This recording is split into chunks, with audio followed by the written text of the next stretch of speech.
This is Between the Lines. Today, we dissect the road less traveled. Hello again. We continue with the road less travel, of course. Now again in section 2, love. And isn't that nice when you fall in love and roses fall and there are rainbows and everything is perfect and not that until you fall out of love and then you hit reality and that is the hard part.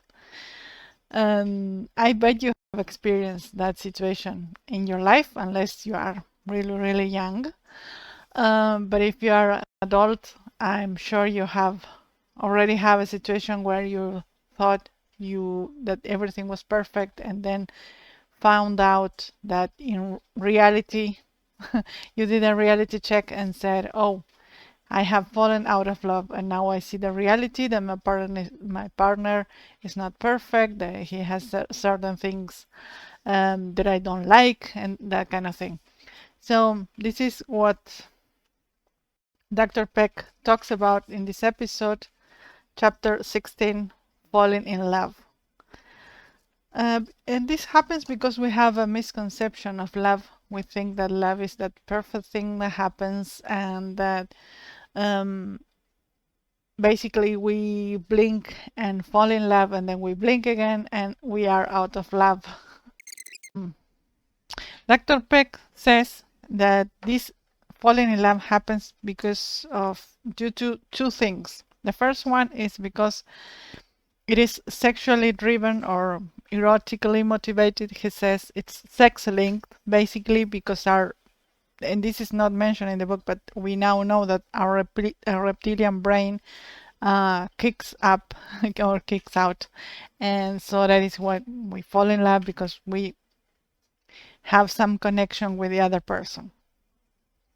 And he also asks something that I found interesting, and he says, "Why it is then that we do not fall in love with with our children, with our friends, with our parents, and our siblings? Though we may truly and deeply love them, we do not fall in love with them." So I thought that that's really interesting. And the second thing is that this falling in love is temporary because it will end someday, somehow, sooner or later.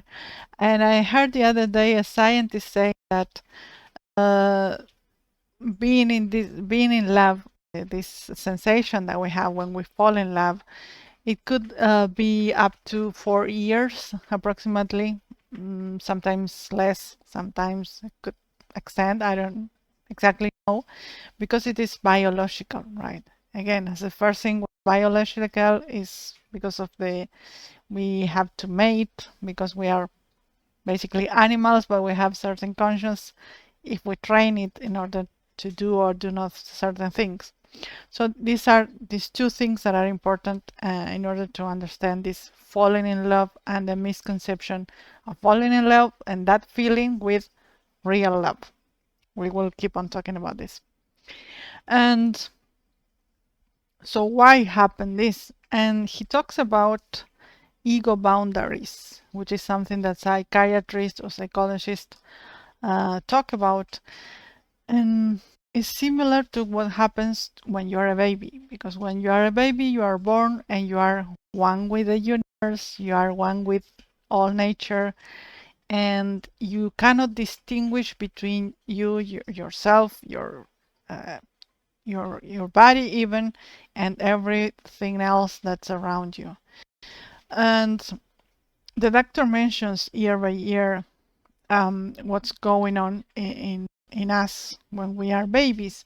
And he mentions, for example, at the end of the first year of life, we end up knowing, oh, this is my hand. So my hand is like separate from my mom's hand. It's different. It's another thing. The same with my foot and everything. And he also mentions that from 2 to 3 years, we are like little tyrants and like the dictators because the kid has this hasn't developed yet his limits or his boundaries against related to power, sorry. So we believe we can do everything, and we tell everyone else what to do. This is the part when children want to say to the parents, do this, do that, go here or there, or bring me this. So they feel like they are omnipotent.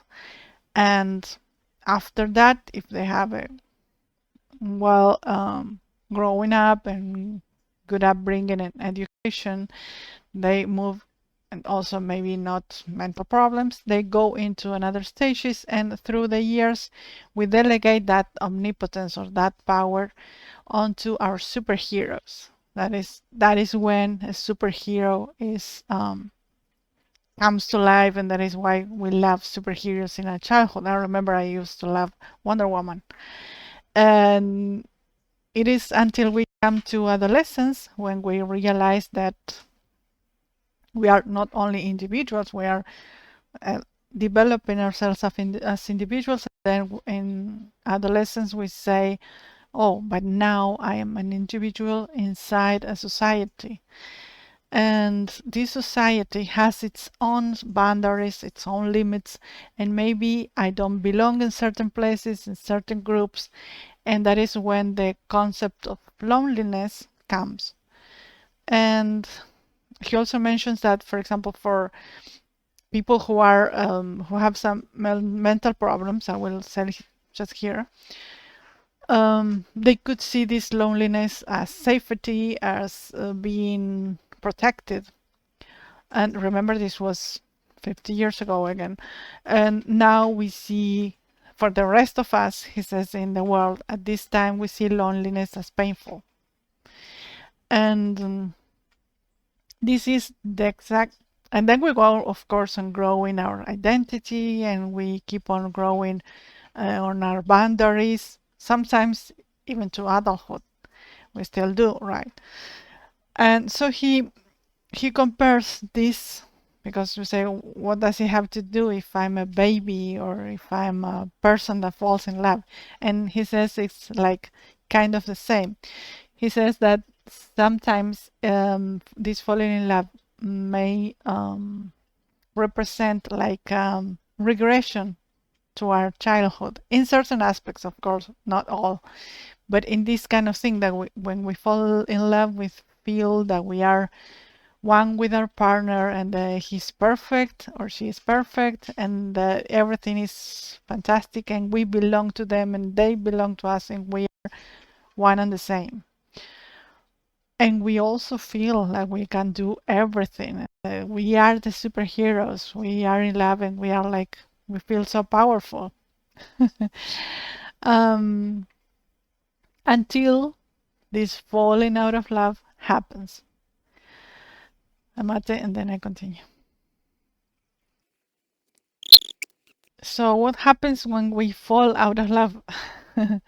we and he mentions here, remember again, it has been written like almost 50 years ago. So the doctor says many people end up in marriage in a short period of time, and they find out that they have fallen out of love during the marriage, for example. But it also happens in couples nowadays. Maybe they go out a few times or several months, and they find out that they have fallen out of love. And this falling out of love, he mentions that could be in things. It is in daily life, in the menial things of life. It is he wants to have sex and she doesn't. He mentions that she wants to go to the movie and he doesn't. She wants to talk about her work and he wants to talk about his. I don't know. She doesn't like his friends, and he doesn't like hers. Those kind of things that sound familiar, right? They are like common things in life. So actually, these are the things that I like to say that start to to make you realize that you are no longer one with the other person. You are growing apart somehow, right? Because again, the boundaries and limits come into place. And that is when you fall out of love and you think, there, what should I do then? So the doctor says we have two options, which is one is end the relationship. There's no more love for you there, so you walk out. Like, I would bet that most of the couples do that right now, especially even more day after day, and they don't have the patience or the discipline in order to go on with the real love, which is the other option that the doctor mentions. You could, in that case, when you realize that you have fallen out of love, initiate the process of the real love, not just the feeling of love. And so he says, because until now, in this falling in love, you have been inside of an illusion. You are just with this feeling of love, but you are not actually in the real love. Because the real love requires discipline, as we have talked a lot about discipline. It will come super handy now when you are, if you want to be really in love with somebody, and work on that, because it takes effort. Real love takes effort, and real love, starts when he says, when the feeling of love is lacking. So that is the moment when you have to decide if you want to really focus on loving the other person. So to continue, he talks about why love is not real when you are in this stage of falling in love. And there are three reasons there why it's not like that. It's because falling in love is not an act of will. Again, it is just instinct, which is totally different from intuition. I have an episode where I talked about that, about intuition and an instinct, because they are not the same thing. Biologically, they are not the same thing. So maybe you would want to check that. I will leave the video here in the description. So that's another one thing. You do not choose to fall in love. You just fall in love. So it's not conscious. You could say it's undisciplined, because it's just something that is out of your control and happens because it's biological. And he also mentions that sometimes we fall in love with the wrong person, or with a person that's not totally compatible with us, or it's an ill match, or even sometimes it is undesirable. And sometimes it could be a person that is a match to us, or will be a match to us if we put the effort in the relationship. And he also mentions that sometimes this discipline that we have talked so much about can help you to.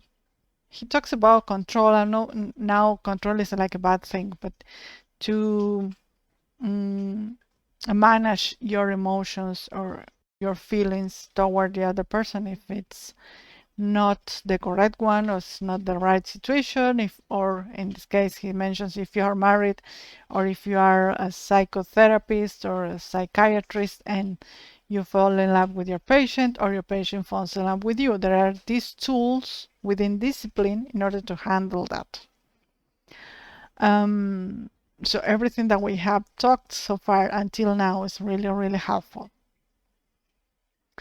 And the other thing why falling in love is not real love is because it is not an extension of your limits or boundaries.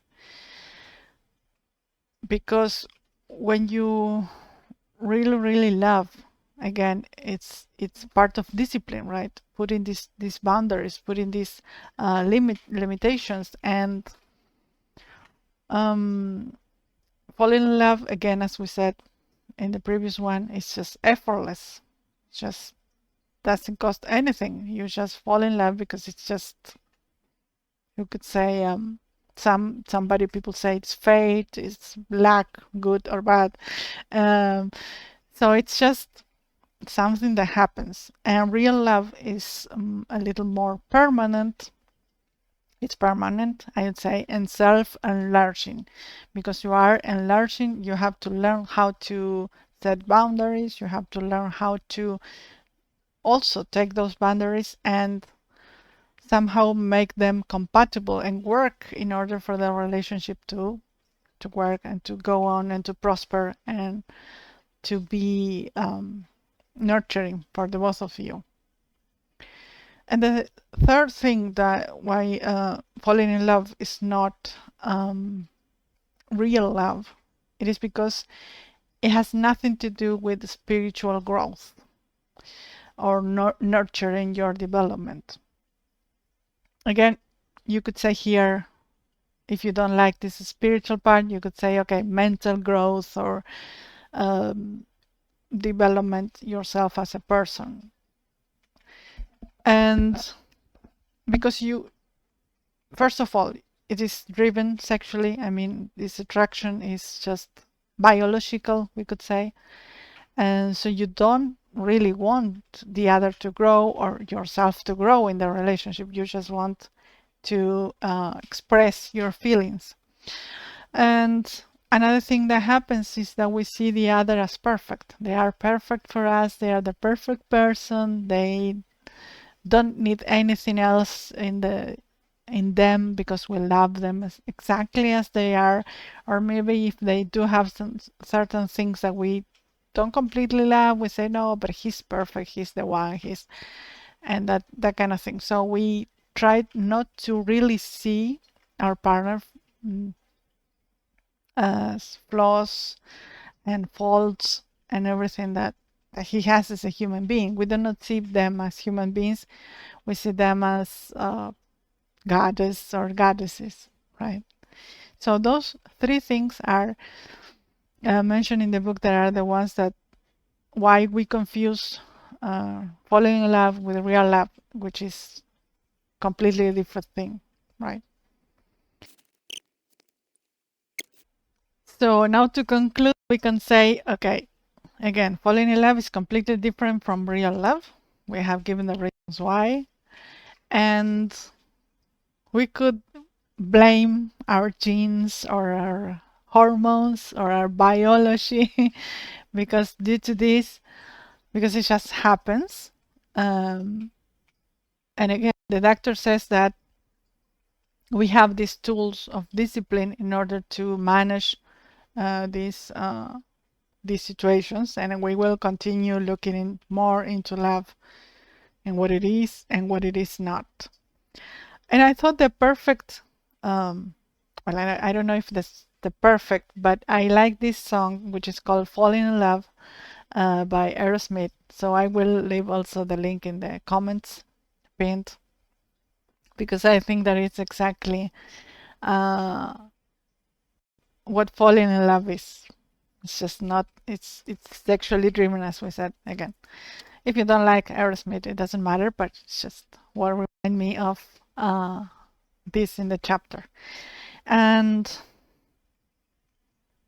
well, if you want to comment some cases of yours or whatever came to mind while I was talking about this, just do. And please, if you want to contribute to the channel, you can also invite me for a coffee at coffee and everything that we say in every chapter. So thank you very much for being here. I really, really appreciate you being here and hope you have a beautiful week and see you next Monday. Bye bye. Stay tuned for Ulua's next episode.